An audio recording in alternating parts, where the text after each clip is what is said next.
I covered my dad's gambling debts to protect his reputation. At Christmas, he bragged about his winning streak.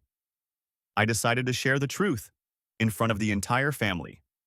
I'm Evan, 32, male, and this past Christmas I learned just how deep my dad's lies run and how far I'm willing to go to rip them open. For most of my life, my dad, Mark, has been complicated. To outsiders, he's this charming, old-school, man's man type, quick with a joke, great storyteller, always first to pick up the check when we're out to dinner. To me, he's the guy I grew up watching gamble away paychecks, lie to my mom, and swear this was the last time, while I covered for him so she wouldn't find out the truth. And yeah, I covered for him. That's the part that still makes my stomach twist. Mark isn't some Vegas high roller. His poison is the backroom poker nights and online sports betting. It started small, 20 bucks here, 50 there. But by the time I was 20, he'd racked up debts big enough that guys were showing up at the house asking for a word with him. Mom thought it was just old work buddies dropping by. She didn't hear the way their voices dropped when they told him there'd be problems if he didn't pay up. When I got my first steady job at 23, he came to me with the first big ask, $5,000, said it was just a temporary loan, so he wouldn't look bad to his friends. I told myself I was protecting the family's reputation, that I was being a good son. It became a pattern. Him gambling, me bailing him out before it could blow up publicly. I never told Mom, never told my sister, Amy. The idea of her looking at him differently made me sick. I was the filter between his chaos and the family's image. By last summer, I'd paid off nearly $42,000 of his mess over the years. $42,000.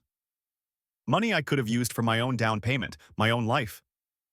Instead, I spent it patching holes in a sinking ship. He never thanked me. Not once. But he always promised. This was the last time. Which brings us to Christmas. My parents host every year. Amy flies in from Chicago with her fiancé, Mom cooks like she's feeding an army, and the living room turns into this warm, candlelit postcard version of family life. That night, I actually felt, okay, like maybe we could have a peaceful holiday. Then, over dessert, Dad started holding court. Whiskey in one hand, cigar in the other, telling stories about his winning streak these past few months. How he'd finally figured out the game and had been coming out ahead every weekend. Everyone laughed, clapped him on the back. Amy called him the luckiest guy alive. And I just sat there, gripping my glass so hard my knuckles ached, because I knew exactly where that winning streak came from, my bank account. The lie burned hotter than the whiskey in my throat. He wasn't just lying to them, he was bragging about it, about my sacrifices. He was soaking up their admiration while I was sitting there invisible. That was the moment I decided I wasn't going to protect him anymore. Not then, not ever again. I didn't have a plan yet. But I knew this. Before the night was over, the truth was coming out. And I was going to make damn sure everyone heard it. I kept quiet through the rest of dinner, but I was barely tasting anything. Every laugh at one of his lucky streak stories felt like a slap. My mom beamed at him, her hand resting on his knee, looking at him like he was this dependable rock of a man. Amy kept leaning in, asking him to tell just one more story about some big hand he'd won. And me? I was replaying every time I'd driven to some sketchy bar parking lot to hand over an envelope of cash to stop some guy from making things difficult for Dad. Every time I'd drained my savings to stop him from losing the house. Every time I'd lied to Amy's face, our credit card fraud issue is resolved, just so she wouldn't see what kind of man he really was. It wasn't just that he was lying. It was that he'd made me part of the lie for years. Amy excused herself to FaceTime with her future in-laws, and Mom disappeared into the kitchen to get coffee started. Dad stayed in his chair, swirling the last of his drink, humming some Sinatra tune like the king of his own little castle. I stood there, heart thudding, and realized I couldn't just blurt it out. Not yet. If I was going to do this, I wanted it to land. I wanted it to stick in their memory like a splinter that couldn't be pulled out. So I started planting seeds. When Mom came back in, I asked her if she'd ever thought about how lucky it was that Dad never hit a losing streak. I put just enough doubt in my tone to make her tilt her head. Dad caught my eye, just for a second, and I swear his smile faltered. Then I got up to help in the kitchen. While I poured coffee, I pulled Amy aside. You ever wonder where Dad's winnings come from? I asked it casually, like I wasn't about to burn our entire family dynamic to the ground. She laughed, but there was a flicker of curiosity. Why? Just think about how he always has cash when he needs it, I said, even when stuff's been tight. Her brow furrowed, but before she could press, Mom called us in for dessert. By the time we sat back down, Dad was back in performance mode. Another story, this one about some guy storming out after losing a big hand to him. He was animated, loving the attention. And that's when I decided the reveal wouldn't just be a slip of the tongue. It would be a spectacle, a moment he couldn't talk his way out of. I'd been keeping records, screenshots of texts from him begging for cash, bank transfers labeled loan, even a couple of receipts from ATM withdrawals near those dingy little betting halls he swore he'd stopped going to.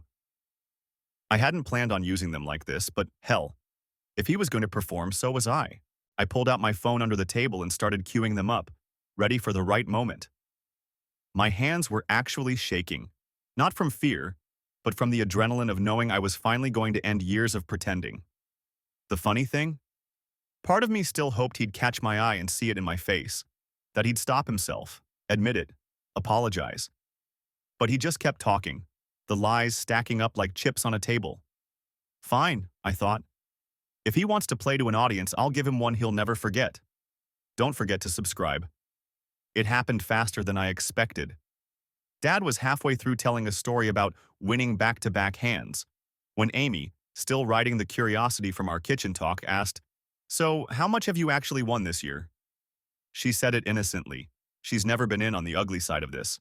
But for me, it was like she'd just lobbed a softball right over the plate. Dad grinned wide. "Oh, I don't keep track," he said, which was a lie so bold I almost laughed. "But it's been good. Let's just say your old man's got a knack for the game." I sipped my coffee, let the silence stretch a beat too long, then said, "Funny, I do keep track." The room shifted. Amy looked at me, puzzled. Mom froze mid-slice with the cheesecake. Dad's eyes narrowed just a fraction. Not panic yet, but that, "What are you doing?" look he'd give me as a kid when I was about to tell Mom something she wasn't supposed to know. I set my coffee down, leaned forward on my elbows. $42,000, I said. That's what you've won. Or at least, that's what I've paid to clean up your messes over the last 8 years. Amy blinked like she wasn't sure she'd heard me right. Mom's knife hit the plate with a clink. Dad forced a laugh, trying to keep the atmosphere light. "All right, Evan, joke's over." "Not a joke," I cut in, pulling my phone from my pocket. "Here's the transfer from March, 5,000. Here's the July one, 3 grand. Oh, and the time I pulled cash from my savings to cover the bookies before they made things uncomfortable for you." I laid the phone flat on the table, scrolling through screenshot after screenshot while their faces drained of color. Mom looked like I'd slapped her. "Mark?" Dad started shaking his head, words tumbling over each other. "This is Evan's twisting things. It's the truth," I said, my voice sharper than I'd planned. "Every lucky streak you've bragged about has been me keeping you from losing everything. And you sit here on Christmas, patting yourself on the back while I'm the idiot who kept your image clean." The tension was electric now. Amy's eyes darted between us, her mouth slightly open. Mom's hands tightened around the cheesecake knife like she didn't know whether to drop it or drive it into the table. Dad stood up so suddenly, his chair tipped backward, smacking the hardwood. "You think you're some kind of hero? You think airing dirty laundry in front of your mother is going to make you better than me?" His voice was rising, that dangerous, glassy edge creeping in. I didn't flinch. "No. I think telling the truth makes me better than this." For a second, I thought he might actually throw something. His hand twitched toward his glass, then dropped. He looked around the room like he'd lost control of the audience, which he had. Amy was staring at him like she didn't recognize him. Mom wasn't looking at anyone. She just set the knife down slowly and walked out of the room without a word. The sound of her bedroom door closing was louder than any yelling could have been. The moment Mom's door shut, it was like the last dam holding him together gave way. Dad stepped toward me, shoulders squared, chest puffed out, trying to look bigger, more in control than he actually was. I'd seen this before in smaller doses, the way he'd loom over me as a kid if I questioned him. But now, he was running purely on rage and shame. "You ungrateful little," he started, voice cracking. He grabbed the back of his chair, yanked it upright so hard one of the legs scraped deep into the hardwood. "Everything I've ever done was for this family." "Gambling debt is for the family?" I shot back. "Lying to your wife? Letting your son bankroll your addiction so you can sit here like some kind of champion?" "Watch your mouth," he barked. And then, like he needed to punctuate the command, he swiped his arm across the table. Coffee mugs, dessert plates, and the last of the cheesecake went crashing to the floor. A wine glass shattered, splashing dark red across the cream-colored rug. Amy gasped and jumped up, her chair tipping sideways. "You don't get to humiliate me in my own house," he roared, pointing a finger so close to my face I could smell the whiskey on his breath. "You've always been jealous," I laughed. "Couldn't help it." "Jealous of what, Dad? Watching you self-destruct?" That laugh pushed him over the edge. His hand shot out, gripping my shirt at the collar. It wasn't a punch, but it was a warning, one I didn't back down from. I stood, close enough now that he had to tilt his head to keep glaring down at me. Amy's voice cut through, shaky but loud. "Dad, let go of him!" For a second, I thought he might not. His fingers stayed clenched, jaw tight. But then something in his eyes flickered. Fear, maybe? Or just the realization that Amy was seeing him like this for the first time. He shoved me back instead, hard enough that I hit the side of the table. My hip ached instantly. "You think you're better than me?" he spat, backing toward the doorway. "Go ahead. Tell the whole damn world. See if anyone believes you. You're nothing without me." The laugh I gave him this time was quieter, colder. "I've been nothing because of you." He froze at that, half-turn, like maybe he wanted to say something else, but Amy's stare burned into him, and whatever he was going to say died in his throat. He stormed out, slamming the front door so hard a picture frame rattled off the wall and hit the floor with a sharp crack. Silence. Amy's breathing was uneven. She glanced at me, then at the shards of the photo frame between us. It was a picture of the four of us at some beach years ago. Dad in sunglasses, smiling like he'd never done anything wrong. The glass had splintered across his face. Neither of us picked it up. Don't forget to subscribe. Update. Wow, I did not expect this to blow up like it did. I've spent the past 2 days reading through your comments between work and, well, fielding phone calls from my family. First off, some of you had me ugly laughing. "OP, you went full Scorsese Christmas," and "Your dad pulled a casino table flip without the chips," are personal favorites. To the person who said I should have grabbed the cheesecake before it hit the floor, you're right, and I regret nothing more than losing that dessert to his tantrum. On the serious side, thank you to everyone who said I wasn't overreacting. I've been living in his shadow for so long that part of me still half expected to feel guilty for what I did. But guilt only works if you're still playing the game, and I'm done playing. Here's what's happened since. Mom called me once, short, clipped, and all about airing things in private. Translation: she's less upset about the gambling than the fact that people saw the gambling. She said Dad's cooling off at a friend's place, and that I should be the bigger man and apologize for the scene. I told her the only thing I'm apologizing for is not doing it sooner. Amy texted me later that night. She's shaken. Said she always looked up to Dad and never thought she'd see him grab me like that. She asked me point blank if it's all true, about the debts, the bailouts. I told her yes, and I sent her some of the receipts. No response yet, but I think it's sinking in. Dad hasn't contacted me directly, which is hilarious because for years he could blow up my phone for cash, but now suddenly his fingers are broken. Instead, he had my uncle text me some garbage about loyalty and family business stays in the family. I didn't respond. Now, here's the thing. When I told the truth, that wasn't the revenge. That was just the starter pistol.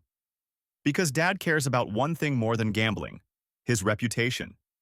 He's built this decades-long persona as reliable Mark, the guy who always has it together.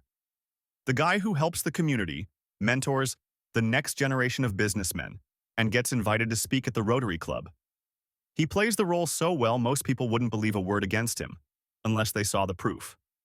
And oh, Reddit, I have proof. 8 years worth. Some of you said to just cut him off and move on. I get it.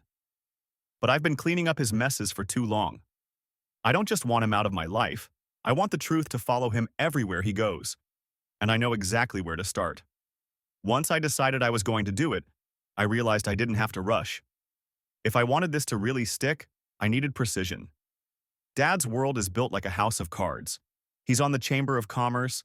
He does those little PR photo ops for local businesses. He even volunteers as a mentor at the community college's business program. The man lives for that polished image. So if I could get the right people to see the right parts of the truth, the rest would collapse on its own. Step 1 was simple. Organize the evidence.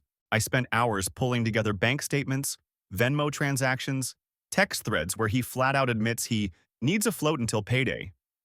Even found an old voicemail where he's slurring about how he can't let the boys know I'm down bad. I arranged them in a neat little PDF, complete with dates and context, like a twisted portfolio. Step 2. Pick the audience. I wasn't going to blast it on Facebook like a teenager having a breakup meltdown. No, I wanted targeted damage. The people who think he's a man of integrity needed to see the truth, without it looking like it came from me. That's where the Christmas blow-up came in handy. Amy might not have replied to my text yet, but I know my sister. When she's rattled, she talks. And when she talks, things slip. So I gave her a little nudge. Sent her a single screenshot from my portfolio, a bank transfer labeled Loan for Urgent Debt Payoff, $7,000, and told her that was from the same month he bragged about winning 10 grand at the tables. She didn't respond, but I didn't need her to. I just needed her to show someone. By Monday, I had confirmation. An old family friend, someone who sits on the Chamber of Commerce board with Dad, called me out of the blue. His exact words, "Evan, I don't know what's going on with your father, but people are asking questions." Step 3. Push it over the edge. I dug out something I hadn't touched in years, a framed photo of Dad and me at a Business Leaders of Tomorrow banquet. I scanned it, cropped it, and paired it with one of his most ridiculous gambling debt texts. "I swear I'll pay you back next week, just don't tell your mom." Then I sent it, anonymously, to the local gossip blog that covers everything from zoning disputes to charity scandals. They didn't even hesitate. The next morning, the post went live. Community mentor accused of gambling away. Tens of thousands, son claims. Years of secret bailouts. No names in the byline. No mention of me as the source. Just quotes from documents provided to the paper and a family source. By noon, it was everywhere. I didn't hear from Dad, but I did get a text from Amy. Just 4 words. "What did you do?" I stared at it for a long time before replying. "Told the truth." Nicely. The first crack came 2 days after the blog post. One of Dad's business mentees posted on Facebook about how disappointed he was to learn the truth. Nothing graphic, just a vague paragraph about trust being broken and role models letting us down. But in our small town, vague is just gasoline. People filled in the blanks fast. By the end of the week, he was taking a leave from the Chamber of Commerce. The local community college quietly removed his photo from their mentor board on the website. Even one of the guys from his Friday night poker group stopped showing up to their boys' night. And then the phone calls started. Not to me, no, he wasn't ready to face me yet, but to anyone who'd still listen. Family friends, neighbors, even Amy. Telling them the article was taken out of context, that he was the victim of some smear campaign. I heard about it secondhand, which suited me fine, until he switched tactics. One night, around 9:30, my phone lit up with 10 calls in a row from Mom's number. I let them go to voicemail. Then came a text from Amy. "He's on his way to your place. Says he's going to clear the air. Be careful." I didn't even have time to respond before the pounding started at my door. Not knocking, pounding. I opened it to find him standing there in the same wrinkled button-down he'd worn at Christmas, eyes bloodshot, jaw tight. The smell of whiskey hit me before his voice did. "You think you're clever? he slurred. You think you can humiliate me in front of this whole damn town and walk away smiling? I kept my hand on the doorframe. I think I can stop cleaning up your messes. Guess I was right. That set him off. He stepped forward, trying to shoulder his way in. I blocked him. He shoved harder. Let me in, Evan. We're going to talk about this like men. No, Dad, we're not. That's when he snapped, grabbing a ceramic mug from the little table by my entryway and hurling it at the wall. It shattered, pieces skittering across the hardwood. My pulse spiked, but I didn't move. You're nothing without me, he barked again, the same line from Christmas. Only this time it cracked halfway through like even he didn't believe it. Then it should be easy for you to stay away, I said, and shut the door in his face. The pounding kept up for another minute before it trailed off into muttering, then footsteps, then silence. Amy texted again half an hour later. He's furious. Be careful. He said he's not done. I stared at that for a long time because I knew she was right. He wasn't done. And if I'd learned anything from years of paying his debts, it's that a cornered man always does something stupid. This time, I was ready for it. Update 2. All right, y'all. Apparently my life is now a soap opera because the last 48 hours have been straight up ridiculous. First off, holy hell, some of you have the pettiest brains on the planet, and I mean that as the highest compliment. OP, send his poker buddies a sympathy fruit basket with a note saying, sorry for your losses. Almost had me choke on my coffee. And to the guy who suggested making a fake Gamblers Anonymous Mark success story flyer, you're evil, and I salute you. A lot of people asked if I'm worried about him escalating. The answer is, he already did. You've probably read in my last post that he showed up at my place drunk and broke my mug. That was Thursday night. By Friday morning, 2 things happened. 1. The blog updated the story with further documentation provided by a source. Wonder who that could be? Yes, it was me. Yes, I'm petty. 2. Mom left me a voicemail accusing me of turning the whole town against your father. Translation: the calls from his business buddies have dried up, and suddenly the sympathy is in short supply. Here's where it gets interesting. Dad's boys' night poker crew? They're furious. Not at me, but at him. Apparently, he's been stiffing them on buy-ins for months, claiming he's waiting on a big payout. A couple of them even reached out to me privately to confirm if the rumors were true. I didn't answer directly, but I may have sent them a PDF file labeled The Greatest Hits of Mark's Debt. And that's when it clicked. My sweet revenge wasn't done. Because this man's addiction thrives in the dark. The shame is always private. The lies are whispered. So, I'm going to drag it into the light in the most poetic way possible. You know that community fundraiser gala he's been emceeing every spring for the last decade? The one where half the town comes to drink wine and bid on silent auction baskets? Yeah. I have friends on the organizing committee, and let's just say the MC slot suddenly opened up. This year's theme? Building trust in our community. I'm not kidding. I'm going to take that stage in front of every person who's ever shaken his hand thinking he was a pillar of the town, and I'm going to tell them exactly what trust looks like and what it doesn't. I'm not going to scream or throw things or even say his name. I'll just tell a fictional story about a man who gambled away everything and thought his family would carry the shame for him. And I know for a fact he'll be in the room because his ego won't let him stay away. Call it petty. Call it poetic justice. Either way, it's going to be the last time he underestimates me. I showed up to the gala in my best suit, not because I wanted to impress anyone, but because I knew he'd be watching every detail. If I looked confident, collected, and untouchable, it would drive him insane before I even opened my mouth. The venue was decked out in white linens and string lights, the kind of soft glow that makes everyone's skin look better and their drinks go down smoother. I spotted him almost immediately, standing near the back, talking too fast to some couple who looked like they couldn't wait to escape. Mom was with him, all fake smiles and darting eyes, clearly trying to keep the whispers at bay. When the event organizer introduced me, a few people actually clapped, and I could see him stiffen. I walked up to the mic, adjusted it, and scanned the crowd like I had all the time in the world. Tonight, I began, we're here to talk about trust, how we build it, how we protect it, and what happens when we gamble it away. That word, gamble, hit him like a dart. I saw the flash in his eyes even from across the room. I told them a story.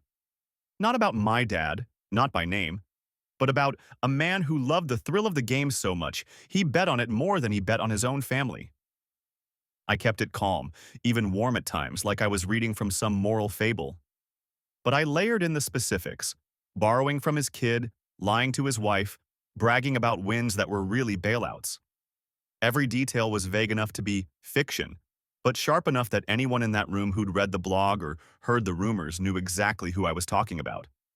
At one point, I paused, let the silence settle. The thing about trust, I said slowly, is once you spend it all, you can't win it back with a lucky hand. You have to earn it.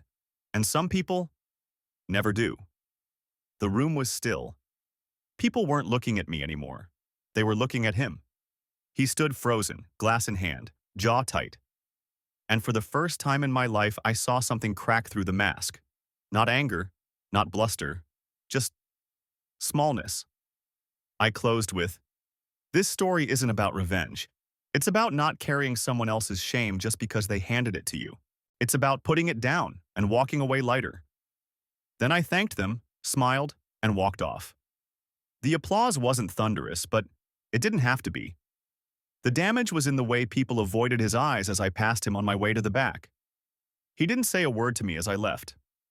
But Mom's face told me he would be saying plenty when they got home. And for the first time, I couldn't care less. The next morning, my phone was a minefield. Texts, missed calls, even a couple of voicemails from numbers I didn't recognize. Amy called first. "Evan," she said, "I don't know whether to hug you or warn you." Apparently, after I left the gala, Dad tried to play it off, told anyone who would listen that the story was just inspired by gossip. But the thing about small towns? Once the seed is planted, it grows fast. By breakfast, 3 different people had told Amy they never knew what your dad was really like. Mom called next. I didn't answer. The voicemail she left was a full 2 minutes of her asking how I could humiliate your father like that, then pivoting to how I'd embarrassed her. Not once did she say what he did was wrong. That told me everything I needed to know about where she stood. The best call came from a man I barely knew, one of those business acquaintances Dad always bragged about. His voice was low, almost conspiratorial. "You didn't hear this from me," he said, "but a few people on the chamber board are reconsidering whether your father should be involved in certain community investments." Translation: the fallout was hitting his wallet now, not just his ego. As for Dad, he's gone radio silent. No angry voicemails, no drunken door pounding, just absence. And weirdly enough, that's the sweetest part. Knowing I don't have to keep looking over my shoulder for his next crisis. The real surprise came 2 days later. I stopped by the grocery store, and the cashier, an older guy I've known since high school, gave me this little nod. "Good speech the other night," he said. "Takes guts to say what people don't want to hear." It wasn't applause in a ballroom. It wasn't some grand cinematic victory. But it was real. It meant the story had landed exactly where it needed to. The last time I saw Dad, before all this, he told me I was nothing without him. Standing there in the checkout line, bags in hand, I realized I'd finally proven the opposite. And the best part? He knows it too. That was my win. Not just that I'd exposed him, not just that the town saw through him, but that, for once, the shame was his alone to carry. And I was walking away lighter than I'd ever felt.